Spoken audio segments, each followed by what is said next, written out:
Forget sunshine and rainbows. Those motivational speakers are selling happy pills. Today, we're diving into the dark psychology that gets real results. Unleash your inner manipulator and become the most confident version of yourself, even if it means some people start looking suspiciously comfortable in your basement.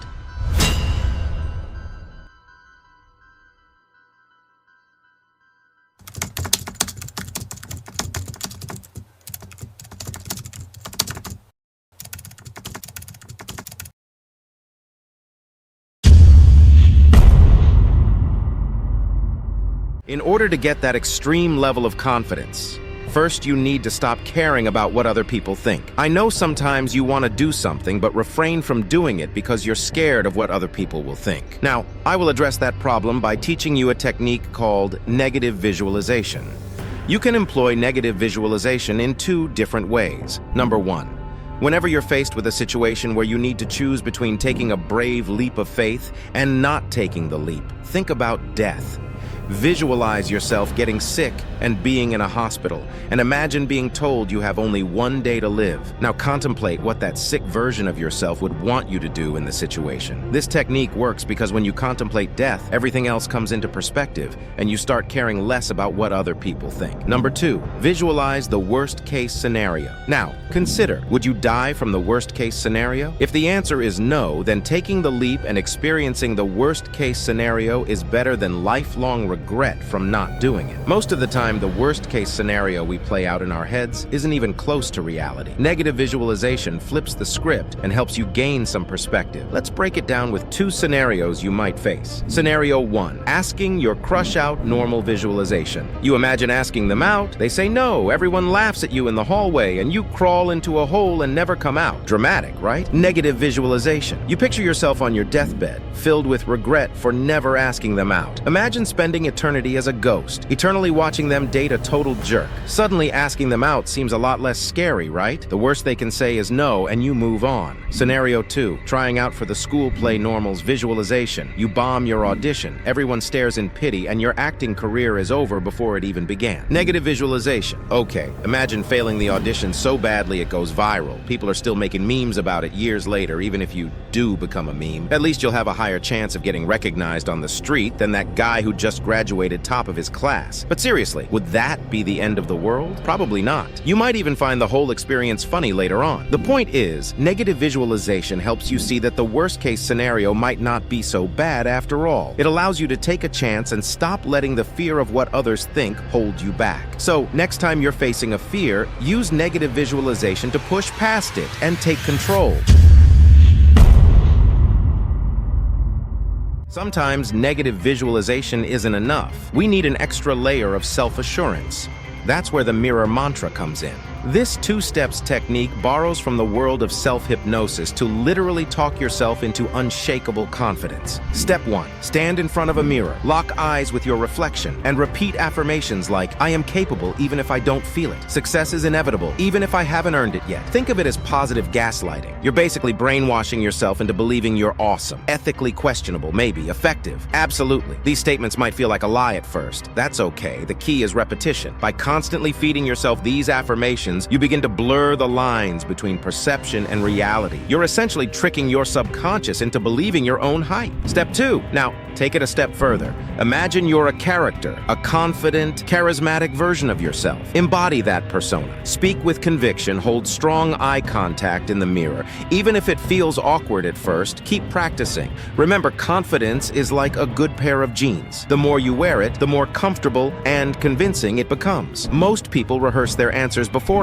We're taking it up a notch. Stand in front of the mirror. Become the CEO you're interviewing with. Channel their confidence. Project that aura of power. Then switch back to yourself. Answer the questions from the CEO's perspective. This internal role play dismantles your fear of judgment and forces you to see yourself as capable from a position of authority. Remember, consistency is key. The more you practice the mirror mantra, the more natural it becomes. Soon, the confident persona you project in the mirror will start to bleed into your everyday interactions.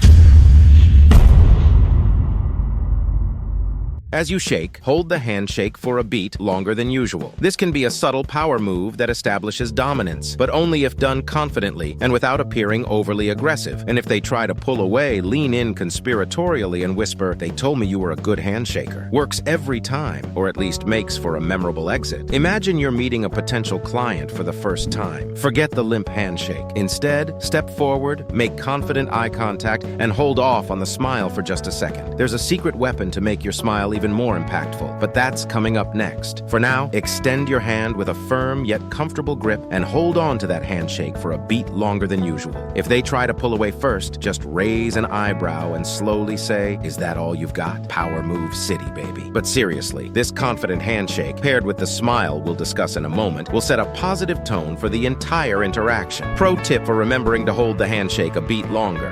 Imagine the potential client is secretly trying to steal your aura. Your firm grip is the only thing keeping them grounded. This one might sound strange, but hear me out. A controlled and well-timed cough can be a subtle yet effective way to break the flow of conversation and shift the focus to you. Think of it as the social equivalent of a smoke grenade. You toss it in, everyone looks, and then you make your grand entrance. Here's how to use it. Look for a natural pause in the conversation, especially during a long-winded statement. Don't unleash a hacking cough, but before someone else starts speaking, emit a short, controlled cough. This will break the flow of conversation and grab everyone's attention. Immediately after the cough, jump in with a relevant point or question. This capitalizes on the shifted focus and positions you as someone with something important to add. All right, you've been waiting patiently, and here it is, the smile trick that will change your interactions forever. We're going to combine this with the power move from trick number 2, the handshake hold. Hear me out. You've been smiling wrong all this time. If you want your smile to be 10 times more confident and effective, use this technique in your daily interactions. Essentially, whenever you meet someone new, don't instantly smile. While maintaining strong eye contact, delay your smile by 1 second. Do you know why? Because it convinces people that your smile is genuine and meant only for them, which will make them like you more. The delayed smile is like the cherry on top of a sundae. It screams, "I'm mysterious and I like you, maybe." We're conditioned to associate immediate smiles with friendliness. The delayed smile throws a curveball. By withholding the smile for a beat, you create a sense of intrigue and selective warmth. Here's how to use it. Establish strong eye contact with the person you're meeting. This initial connection is crucial. Hold the eye contact for a beat longer than usual. 1 full second is ideal. This creates a subtle tension and piques their interest. After the pause, unleash a genuine warm smile. The delay makes it seem more intentional and directed specifically at them. Imagine you're at a conference and want to make a strong impression on a potential collaborator. Instead of immediately flashing a smile upon introduction, make strong eye contact. Hold it for a second, gauge their energy, then light up with a warm, genuine smile. This disarming effect will make you seem more approachable and interesting, increasing your chances of a positive interaction. Our posture and body language can have a surprising impact on our confidence levels. Here's where the power pose comes in. Channel your inner dictator. Just, skip the whole human rights violations thing and focus on the confidence part. This technique leverages the connection between physicality and psychology to project dominance and self-assurance. Studies have shown that adopting powerful postures, let's say like Adolf Hitler, can actually trigger the release of testosterone and decrease cortisol, the stress hormone. Here's how to use it. Before a big presentation, a challenging negotiation, or even just a first date, stand tall with your shoulders back, head held high, and take up space. Imagine yourself radiating power and confidence. Hold this powerful pose for a few minutes. It might feel awkward at first, but trust the science. The physical act of taking up space can actually trick your brain into feeling more confident. Imagine you have a crucial meeting where you need to get your ideas heard. As you enter the room, don't slouch to the back. Walk in with your head held high, make eye contact, and take a seat at the head of the table, if possible. This powerful body language will instantly command attention and project confidence. Sometimes the best way to appear confident is to borrow it from someone who already has it. The borrowed confidence technique utilizes the power of mirroring to project an aura of self-assurance. Mirroring is a subconscious technique where we unconsciously mimic the mannerisms and behavior of those we admire. By mirroring someone who exudes confidence, we can begin to embody those same qualities ourselves. Here's how to use it. Step 1. Identify your confidence source. Think of someone you consider confident and successful. This could be a mentor, a public figure, or even a character in a movie. Step 2. Subtle mimicry. Pay attention to how your chosen source carries themselves. Do they stand tall, make strong eye contact, speak with a slow, deliberate tone? Subtly incorporate these mannerisms into your own interactions. Step 3. Become the confident reflection. The more you observe and subtly mimic your confidence source, the more you'll begin to embody their confident energy. It's like a form of contagious confidence. Imagine you have a critical presentation coming up. The night before, watch a TED Talk from a speaker known for their confidence and charisma. Pay attention to their body language, tone of voice, and overall stage presence. Subtly incorporate these elements into your own presentation style, and you'll project an air of confidence that will impress your audience.